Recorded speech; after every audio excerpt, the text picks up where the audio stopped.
चकिया राज चक्रपुर का एपिसोड 300।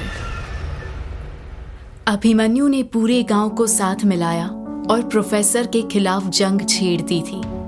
अनिर्बान देव अभिमन्यु और उसके साथियों को वहां तक ले गया जहां वो बिग बॉस से मिलने वाला था। अभिमन्यु, प्रीति और सोनिया ने मिलकर अगवा किए गए मेडिकल कॉलेज के बच्चों को आजाद करवाया। उन बच्चों ने प्रोफेसर देव की सारी सच्चाई बता दी। प्रोफेसर देव ने अभिमन्यु पर अपने आदमियों से हमला करवा दिया, जिसके बाद पूरे गांव ने अभिमन्यु के इशारे पर धावा बोल दिया।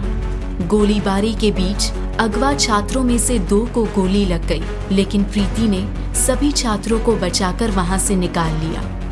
अभिमन्यु ने प्रोफेसर के पैर पर गोली मार दी और उसे भागने से रोककर गिरफ्तार कर लिया।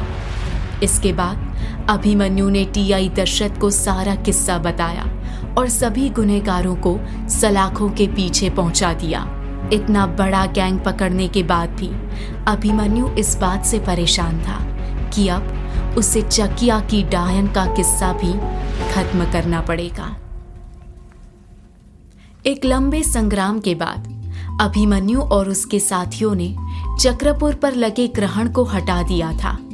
सरकार ने वहां पर तुरंत भारी मात्रा में पुलिस बल की तैनातगी की और कुख्यात जुर्म से जुड़े सैकड़ों लोगों को गिरफ्तार कर लिया था। अभिमन्यु को ये भी पता चल चुका था कि जो काल चक्र का बुलावा आता था वो भी एक बहुत बड़ा ढोंग ही था। इस तरह से लोगों को बेवकूफ बनाकर काल चक्र के नाम पर गौनोबौन में ले जाया जाता था, जहां उनको बेहोश करके उनके सारे अंग निकाल दिए जाते थे। अब धीरे धीरे माहौल सामान्य होने लगा था। लोग रोजमर्रा की जिंदगी आजादी से जीना शुरू कर रहे थे। अभिमन्यु, सोनिया और प्रीति की बहादुरी के किस्से चारों तरफ सुनाई दे रहे थे कि कैसे उन सब ने मिलकर इतने बड़े मानव अंग की तस्करी करने वाले गिरोह का पर्दाफाश किया था। इस घटना को हुए कुछ दिन बीत चुके थे। अनिर्बान देव और प्रधान के साथ साथ प्रोफेसर देव भी सरकारी कारावास तक पहुंच गए थे, जहां से उनका बचकर निकल पाना नामुमकिन था। अदालत ने उन सबको उम्र कैद की सजा सुनाई थी। अब उनकी जिंदगी जेल की उसी 4 दीवारी के बीच सड़ने वाली थी। चक्रपुर एक बहुत खूबसूरत गांव था, जहां पर जिंदगी जीना बेहद सुकून भरा था और इसी के मद्देनजर अभिमन्यु ने अपनी अम्मा सरला देवी और आयुषी को भी वहीं बुला लिया। वैसे भी अवैध अंग व्यापार के चक्कर में या तो लोगों ने गांव छोड़ दिया था या फिर गिरफ्तार हो चुके थे। बड़े पैमाने पर चक्रपुर से लोगों का पलायन हो गया, जिसकी वजह से आधे से ज्यादा गांव खाली हो गया था। प्रीति इन सब चीजों से बहुत खुश थी। लोग उसे मानते भी बहुत थे। उसने बहुत कम समय में बहुतों के दिलों में अपनी जगह बना ली थी। यहाँ तक कि प्रीति की मानसिक हालत भी अब पूरी तरह ठीक हो गई थी। तभी तो चक्रपुर के गांव वालों और सरला देवी और आयुषी की मदद से प्रीति ने अपनी और अभिमन्यु की शादी प्लान कर ली। गांव में मुखिया के घर को लोगों ने प्रीति को दे दिया था। प्रीति ने पूरे घर को महकने वाले फूलों से सजवा दिया था। शादी की तैयारियां पूरी हो गई थी। सब बहुत खुश थे। मजे की बात तो ये थी कि प्रीति अभिमन्यु को सरप्राइज देकर ये सब बताना चाहती थी, पर अभिमन्यु अभी भी बेचैन इधर उधर खलबला रहा था। उसके मन में हजारों सवाल उठ रहे थे, वो भी प्रीति को लेकर, जो उससे शादी करने के लिए राह ताके बैठी थी। एक सवाल था जो अभिमन्यु को अंदर ही अंदर खाए जा रहा था। आखिर उन नर पिशाचों ने प्रीति पर हमला क्यों नहीं किया? सदियों बाद प्रीति इतनी खुश हुई थी। पूरा गांव उसकी शादी में शरीक हो रहा था।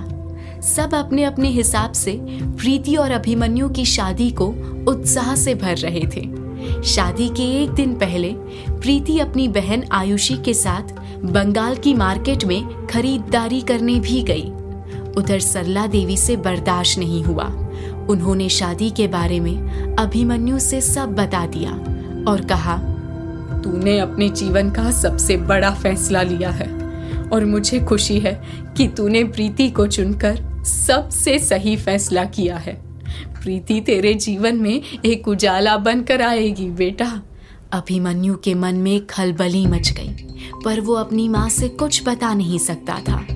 या यूं समझ लीजिए कि अभिमन्यु इतने कश्मकश में था कि उसे समझ ही नहीं आ रहा था कि ऐसी परिस्थिति में वो कैसे कोई प्रतिक्रिया दे। अभिमन्यु के हाथ कानून से बंधे थे और प्रीति एक मुजरिम थी। ये बात वो भूल सकती थी, पर अभिमन्यु ये कैसे भूल सकता था। शादी के एक दिन पहले की रात अभिमन्यु की नींद अचानक खुल गई, जिसके बाद उसने कई कोशिशें की पर वो सो नहीं पाया। तभी देर रात के अंधेरे में प्रीति उसके कमरे में आ गई।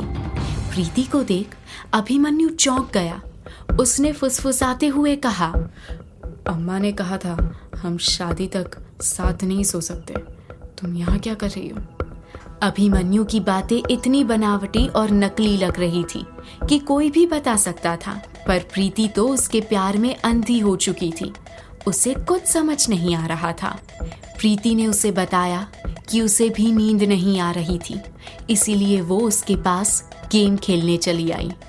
गेम्स का नाम सुनकर अभिमन्यु चौंक गया। तब प्रीति ने अभिमन्यु से बताया कि वो 20 सवालों का ऐसा गेम खेलेंगे जिसमें ये पता चलेगा कि वो दोनों एक दूसरे को कितना जानते थे। ना चाहते हुए भी अभिमन्यु को प्रीति के साथ गेम खेलना पड़ा। अभिमन्यु और प्रीति की आवाज सुन आयुषी भी वहां आ गई और वो भी उनके खेल में शामिल हो गई। अब आयुषी दोनों से एक एक सवाल पूछ रही थी। धीरे धीरे अभिमन्यु के मन की कड़वाहट उसके खेल में दिखने लगी और आखिरकार उसने प्रीति से ये सवाल पूछ ही लिया। ये बताओ कि तुम्हें उस नर पिशाच ने क्यों नहीं मारा? तुम्हारी मौजूदगी में वो नर पिशाच शांत क्यों हो जाता है? क्या रिश्ता है तुम्हारा उनके साथ? आयुषी ने भले ही अभिमन्यु के सवालों में छिपे उसके गुस्से को नजरअंदाज कर दिया था, पर प्रीति को समझ आ गया था कि अभिमन्यु क्या कर रहा था। वो एक बार फिर प्रीति के ऊपर शक कर रहा था। प्रीति ने बड़ी मासूमियत से उसके सवालों को एक जवाब में समेट दिया। तुम क्या कहना चाहते हो अभिमन्यु, कि मैं उस नर पिशाच को काबू में करती हूँ? ऐसा कुछ नहीं है, बल्कि मैं तो खुद हैरान हूँ इस बात से कि उस नर पिशाच ने मुझ पर हमला तो किया था पर मारा नहीं। माहौल को गर्म होता देख आयुषी ने बात संभाली और अभिमन्यु से मस्ती मजाक करने लगी। इसी बीच आयुषी ने अभिमन्यु से प्रीति के साथ हुई एक घटना के बारे में बताया, जिसे सुनकर अभिमन्यु के होश उड़ गए। आयुषी ने बताया कि प्रीति जब 10 साल की थी तब पता चला था कि उसके दिल में एक छेद है, जिसकी वजह से वो बहुत लंबे समय तक नहीं जी पाएगी। तब उनके पिता ने बहुत मेहनत मशक्कत की ताकि वो किसी तरह अपनी बेटी की जान बचा ले, और फिर एक दिन भगवान ने उनकी सुन ली। 10 साल की उम्र में प्रीति को अचानक एक दिल का डोनर मिल गया। प्रीति का दिल किसी और का है जो बचपन में ही बदल दिया गया था। ये किस्सा सुनते ही अभिमन्यु के कान खड़े हो गए और उसके दिमाग में सीधा शोभा का नाम आया। वो औरत जिसे अनिर्बान देव ने अपने प्यार के जाल में फंसाया था और जो नर पिशाचों की माँ भी थी। इसके अलावा और कोई वजह अभिमन्यु को समझ नहीं आ रही थी। प्रीति के सीने में धड़कने वाला दिल नर पिशाच की माँ का था, जो उसने पहचान लिया था, और इसी वजह से उसने प्रीति पर कोई हमला नहीं किया। अगले दिन गांव के मंदिर में शादी की पूरी तैयारियां हो चुकी थी। पूरा गांव वहां इकट्ठा था। सरला देवी और आयुषी के साथ साथ दुल्हन के जोड़े में बैठी प्रीति भी अभिमन्यु का इंतजार कर रही थी। प्रीति का मन बहुत घबरा रहा था क्योंकि मुहूर्त निकला जा रहा था और अभिमन्यु का सुबह से कोई अता पता नहीं था। उसका फोन भी बंद आ रहा था। तभी अभिमन्यु अपनी जीप में वहां पहुंच गया उसे देखकर प्रीति की जान में जान आई। वो खुशी से भागते हुए गई और अभिमन्यु को गले लगा लिया, पर अभिमन्यु का चेहरा उतरा हुआ था। वो मायूस नजर आ रहा था। प्रीति ने फौरन वरमाला आयुषी से मंगाई और हाथों में फूलों की माला लेकर अभिमन्यु को पहनाने के लिए आगे बढ़ी। तभी कुछ ऐसा हुआ कि वहां खड़े सभी लोगों की आंखें फटी की फटी रह गई। अभिमन्यु ने अपनी जेब से हथकड़ी निकाली और प्रीति के हाथों में पहना दी। अभिमन्यु ने कहा, अब मैं गलत नहीं होने दूंगा प्रीति। मैं तुम्हें कई लोगों के कत्ल के जुर्म में गिरफ्तार करता हूँ, जो तुमने चकिया गांव में डायन बनकर किए थे। आखिरकार अभिमन्यु ने खुद से किया अपना वादा पूरा किया और प्रीति को हथकड़ी पहना ही दी। प्रीति गिड़गिड़ाई और अपनी नई जिंदगी के लिए रोने लगी। उसने अभिमन्यु से अपनी सफाई देते हुए कहा, उन लोगों ने मेरी माँ को मार डाला था अभिमन्यु। अभिमन्यु बोला, पर इसका मतलब ये नहीं कि तुम कानून अपने हाथ में ले लो प्रीति। तुम एक खूनी हो और इस बात को भुलाकर मैं तुम्हारे साथ नई जिंदगी नहीं शुरू कर सकता। मेरा फर्ज मुझे कभी ऐसा नहीं करने देगा। तुम्हें अपने गुनाहों की सजा भुगतनी ही पड़ेगी। अभिमन्यु ने गुस्से से प्रीति के हथकड़ी से बंधे हाथ खींचते हुए उसे एक वैन में बिठाया और खुद भी उसमें बैठकर सबके सामने प्रीति को गिरफ्तार करके वहां से ले गया। सब हक्के बक्के खड़े ये देखते रह गए। जश्न का माहौल अब एक मातम में बदल गया।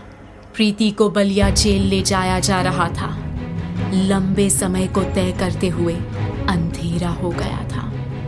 वैन में बैठे बैठे कुछ पुलिस हवलदार झपकियां लेने लगे थे, लेकिन प्रीति की आंखों में ना तो नींद थी, ना ही चेहरे पर कोई थकान।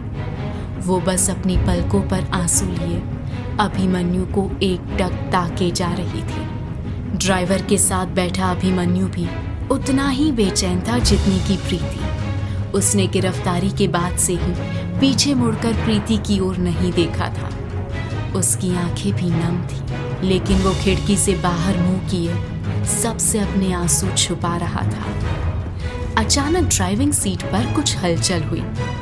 अभिमन्यु ने पलट कर देखा तो ड्राइवर बोला कि वैन के ब्रेक फेल हो गए थे। वैन रफ्तार से बेतहाशा हाईवे पर दौड़े जा रही थी। अफरा तफरी मच गई और तभी वैन एक झटके के साथ पलट गई और सड़क के किनारे की ढलान से गिरते हुए क्षतिग्रस्त हो गई। अचानक कैसे हुआ उस वैन का एक्सीडेंट जिससे जा रही थी प्रीति बलिया जेल? क्या खत्म हो गई प्रीति और अभिमन्यु की कहानी?